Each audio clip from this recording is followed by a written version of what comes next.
Let's dig into this week's divisional playoff games with our great friend from NFL Primetime. Monday Night Countdown. Today wearing a golf shirt from Sherwood Country Club in California, Mr. Booger McFarland. Let's start with the kicker of the Dallas Cowboys. The Cowboys are apparently sticking with Brett Maher, I hope I pronounced that correctly, as their kicker, who missed four extra points the other night. Now, they've already signed another kicker to the practice squad, so I guess it's sort of in flux. But if you were on the Cowboys, how would this decision sit with you? You know, Tony, I think it's the right decision because I've known him all season long. And by and large, he's been a really good kicker all season. I think 91% of his field goals, 50 or 53 on his extra point. So I know he's mentally and emotionally invested in our team, although it didn't look like it Monday night. I think at a certain point Monday night, the only reason America was watching was to see if he was going to miss any more. And, of course, he continued to miss. You know, for him, I think it's a bad day at the office. Like, we've all had those before. I think they're going to kick a lot during the week. I do like the idea of signing a kicker to the practice squad kind of as insurance, just in case you don't get a good feeling toward the end of the week. But if I'm a player, I'm going to chalk it up to a bad day because as a player, I know I've had a bad day. Dak Prescott had a bad day the week before where he threw a couple picks and looked terrible, and he came out and had maybe the game of his life this week on Monday night. So I think if you're a Cowboys fan, a player in that front office, yeah, let's stick with Brett Maher. All right, let's go from a kicker to one of the quarterbacks in a prominent role this weekend. Booger, Jalen Hurts says a sprained throwing shoulder is feeling good. I know in basketball, guys would walk up to you before the game and say, I'm coming after that shoulder. How does this work in football? And, does he know that people are going to come after him from the opening gun? Yeah, I think he does. And I think the training staff will know also, which is why he'll probably get a little bit of happy medicine somewhere near that joint. That way he doesn't feel the pain. Now, I'm not sure of that, but if I were him, that's what I would do. But as far as being hit in that shoulder, I think if you're going to tackle him, if you're a linebacker or a corner, you really don't want to try to aim at the shoulder because you're probably going to wind up missing the tackle. And when you try to do that, that's not good. As far as defensive lineman, let's remember how he got hurt. Somebody landed on him. So if I'm a defensive lineman going after Jalen Hurts and he's in the open field and I get a chance to make that tackle, yeah, you best believe I'm going to try to land and put my entire body weight on his frame. And that's not dirty. That's just kind of the rules of engagement. I got to try to win by any means necessary. It's survive and advance. So if I were him, I would take care of that beforehand with a little needle, and that way I don't have to worry about any of that during the game. I like that, happy medicine. That is my favorite phrase for a shot. Let's look at the AFC for a second, Booger. The Bengals and Bills, of course, never finished their regular season game a couple of weeks ago. Who, if either of these two teams, do you see having an advantage now that they're going to meet in the playoffs? Yeah, you know, I don't think where the game is played at really matters. I just think right now Cincinnati's a better team. I think they're a little bit healthier. I know the offensive line is a little banged up. But let's go back to that Monday night when Damar Hamlin had the horrific injury. It was 7-3 Cincinnati, and that offense looked unstoppable, right? Because they couldn't get any pressure on a quarterback. Let's not forget, you and I and Tony have talked all season about the addition of Von Miller, and he's no longer there. So how's Buffalo going to get some pass rush against Joe Burrow? And they got T. Higgins, Jamar Chase, Tyler Boyd. And oh, by the way, if you sit back on the passing game, they can run the football with Joe Mixon. So I just think Cincinnati is a more complete team. Buffalo's a little banged up in the secondary. No Von Miller up front. I think this could be a tough road to hoe if you're Buffalo. They got to hope that crowd plays a huge advantage. And I wouldn't be surprised. Nobody has told me this at all. But I would not be surprised if Damar Hamlin leads them out the tunnel. Can you imagine the emotion, the electricity in that building, guys? That would be amazing. I agree with you completely. Yep, if he can do it, he's going to be there. And that'll, you know, the only thing you worry about at that point is does Buffalo get too jacked up too early and then suddenly they become crestfallen in the second half. But I digress. And let me get to the next question and get you out of here on this. People are speculating now about whether or not Tom Brady might retire. Steve Young, in a tape piece the other day, really good piece, compared retirement to death. You and I have talked about retirement. Is that how you saw it when you retired? No, Tony, because I think the quarterback position is a little bit differently. I saw football as a means to an end. Like, I wasn't in love with the game. The game was never something I stayed up at night and dreamed about. Football provided for me an opportunity to take care of my mother and family, and it gave me the platform that I continued on even till today. I think when you get to those quarterbacks, the Bradys, the Favres, the Elways, like, they're so in love with the game. It's all they know, their ability to be in charge. See, because when you're the quarterback, you're the CEO. You are the guy that's in charge. They touch the football every single play. So I think it's different for them. For me, when it came to retirement, once the means to the end didn't make sense anymore, once that last contract that I was offered wasn't beneficial to me, then I know it was time for me to move on and do something else. I don't know if those quarterbacks look at it differently, but when you get banged upside the head every single play, man, like, it's got to make sense. And when the money don't make sense, it's time for Boog to go. And Boog got up out of there, and I moved on to golfing at places that it seems like Wilbon plays at more than I do, Tony. Oh, it's just Wilbon good is America's judgment. golfer Good at judgment this on point. our part, Booger. No Thanks, question. you booger. Thank you, thank you, as always. Anytime, man. Y'all have a good one. Let's take one last break. Still to come, Lions fans appear to get some good news. And Trae Young and Luka face each other tonight. What should we expect? See, Tony, Booger and I are not afraid to get on a plane and go where we want to be. You know, you gotta learn from that. Right. Usually it's a Florida man who goes through the McDonald's drive-thru with a horse. It wasn't a man, it was a horse. No. You know, it was a horse. A horse is a horse, of course, What if that was in You can Sydney? sing that whole song, can't you? Yes, I Can can. you do that? Yes. Mr. Ed, welcome to PTI, boys and girls. In today's episode, upsets in college basketball, a possible TV deal for the Saudi tour, and Booger McFarland joins us for 5 good minutes. But we begin today with Rafael Nadal losing in straight sets in the second round of the Australian Open to a little-known American named Mackenzie McDonald. To remind you, Nadal was the #1 seed and defending champion in this event. Nadal suffered a hip injury but stayed on the court and played gamely.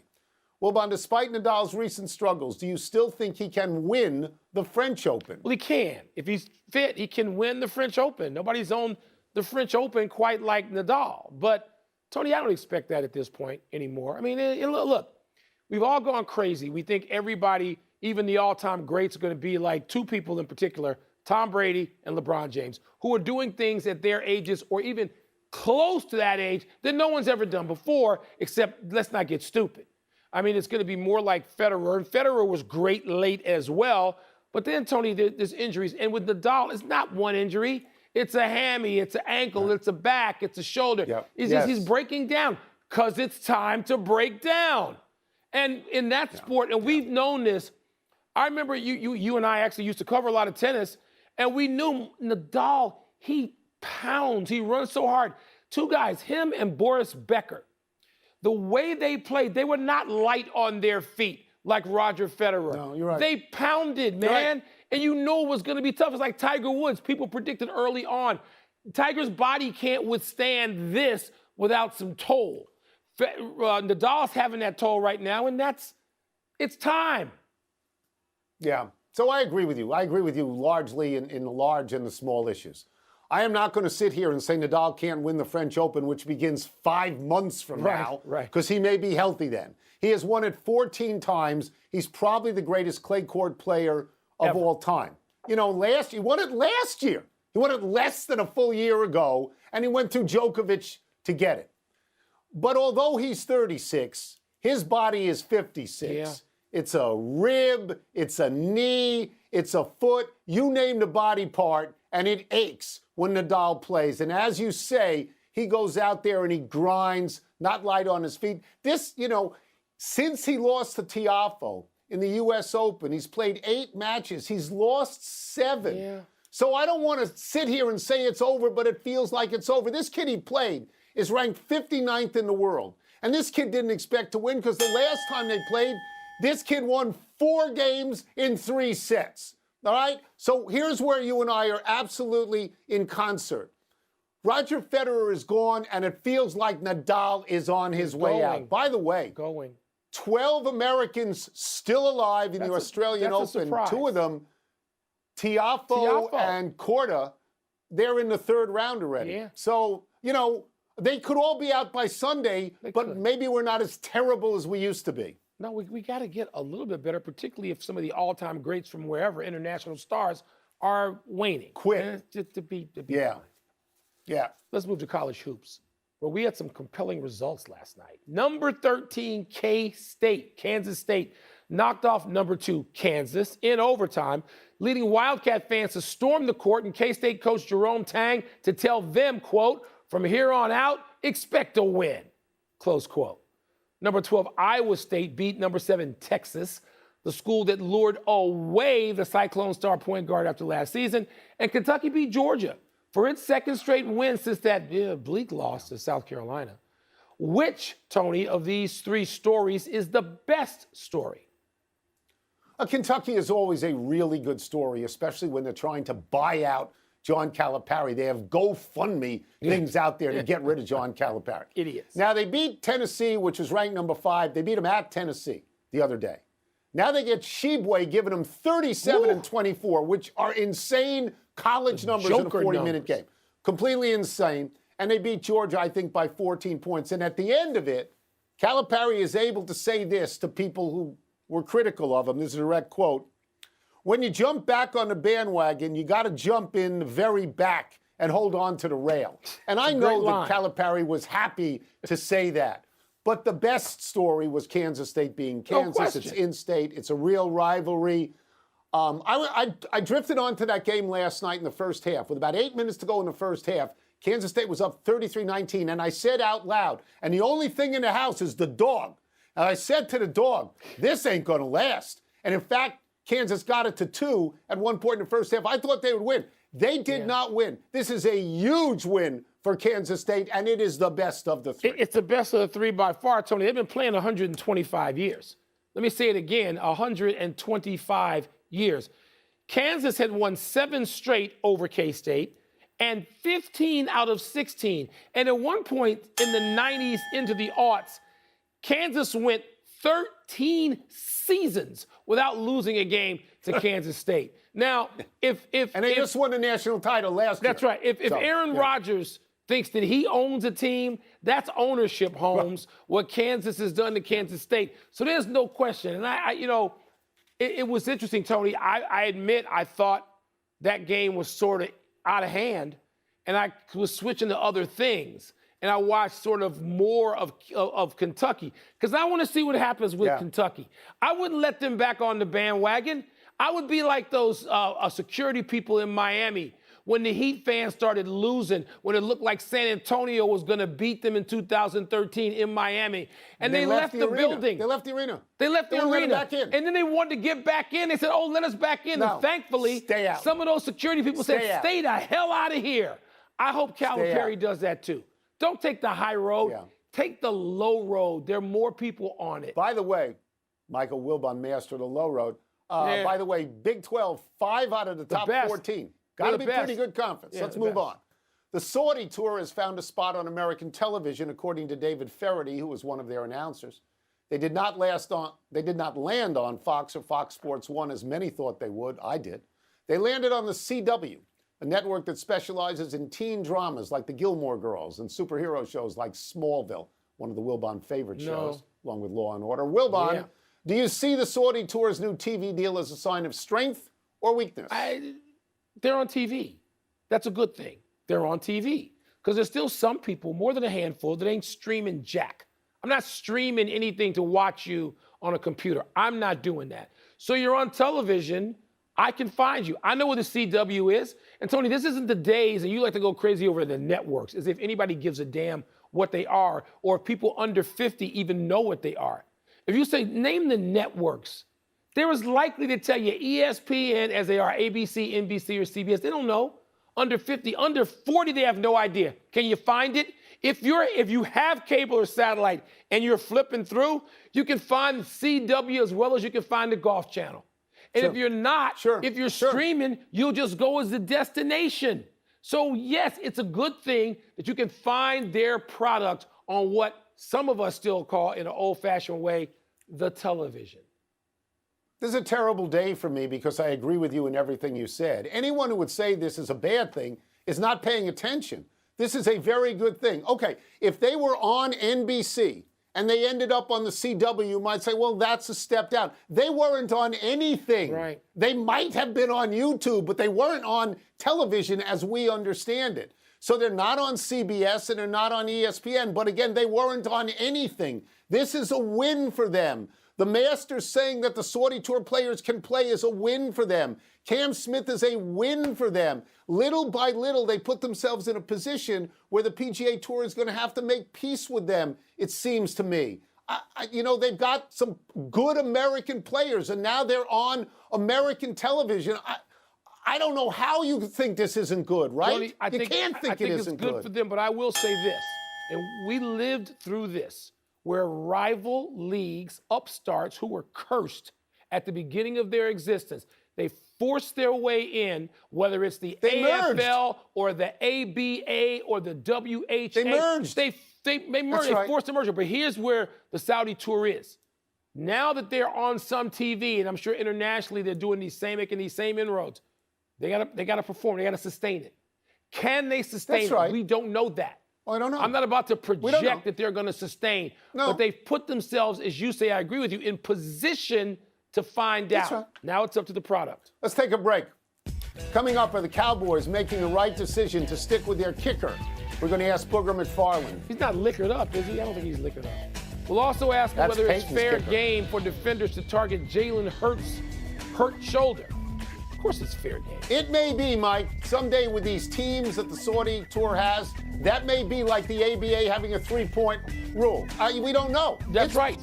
The Cincinnati Bengals wide receiver finished second in all receiving categories to the Bengals' top dog, Jamar Chase. Higgins had 74 catches, 1,029 yards, 7 touchdowns. Higgins was drafted in the second round in 2020 when Cincinnati used the number 1 overall pick to take Joe Burrow straight out of a national championship at LSU. Higgins himself won a national championship at Clemson, catching passes from Trevor Lawrence. The intrigue with Higgins now is it was his collision with Buffalo's Damar Hamlin that resulted in Hamlin's cardiac arrest. These teams will play each other in Buffalo on Sunday, and you cannot help but wonder if Higgins blamed himself for what happened. Higgins has been so graciously, apparently privately and certainly publicly, Tony and my continued fascination with the draft. I'd like to get the second-round pick, a receiver for the Bears like T. Higgins. We got a lot of stuff. It's not just that first pick. Need a receiver like that when we can get him. Happy anniversary, Seahawks. On this day 8 years ago, the reigning Super Bowl champs trailed Green Bay at home 19-7 with just over 2 minutes to play in the NFC Championship game. Seattle rallied to go up 22-19, only to see Green Bay tie it at 22. Seattle eventually won in overtime. That put the Seahawks in the Super Bowl, where they were just 1 yard away from becoming the first repeat champs since the Patriots in 2004. But offensive coordinator Darrell Bevell called a pass rather than hand the ball to Marshawn Lynch, and the result was a Malcolm Butler interception and a totally unexpected Patriots win. On a personal note, I watched that at the Super Bowl party, and Wilbon, someday I'll tell you about it. Yeah, I think you were with some VIPs. Tony, Green Bay has had a lot of disappointing big losses in the playoffs. They have. And they rarely get discussed as much as the losses for other franchises. Just saying. A melancholy trails to Chris Ford. The former Celtics player and coach died yesterday at age 74. Born and raised in Atlantic City, the 6'5" Ford was a standout at Villanova, was on the 1971 team that lost to UCLA in the national championship. Ford was drafted by Detroit, spent 6 years there before being traded to the Celtics. He was on the 1981 Celtics team led by Larry Bird that won the NBA title. After his playing career, Ford coached the Celtics for 5 seasons, then the Bucks, the Clippers, and the 76ers. When the ABA and NBA merged and the three-point shot was adopted by the NBA, Ford made the first one, October 12, 1979. Threes were novelties then. Ford did not make another one for a month.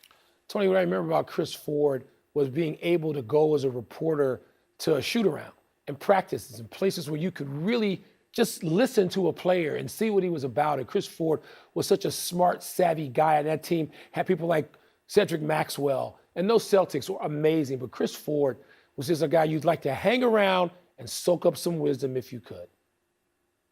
100%. Let's go to the big finish. The Titans are hiring Niners personnel director Rand Carthon as GM. Is that significant? Yes, he's got all the requisite experience. And Maurice Carthon's son, former player, notably of the Giants. So, yes, significant. Lions offensive coordinator Ben Johnson is going to reportedly return to the team next season. That's a big deal, isn't it? Yeah, they had a very exciting offense. I'm good for them. The Clippers lost for the 8th time in 10 games. Your thoughts? I think they're letting down T. Lue, a really fine coach. I don't believe in the Clippers. I just don't. The Oilers beat the Kraken for their 4th straight win. If they earned your trust. Moved up from 8th to 7th. Got great scoring. Last one, Hawks at Mavs tonight. You intrigued? Yeah, I'm intrigued, but I got a clicker, and I got League Pass. I got Cavs at Grizzlies. I got the Pacers at Thunder, which is becoming good. I got Kings at Lakers. I got Joker playing. I got a lot of stuff, options. I'm going to sleep. I know you. We're out of time. Try and do better the next time. I'm Tony Kornheiser. It's a ball night. I'm Mike Wilbon. Same time tomorrow, you knuckleheads. And now, your Sports Center.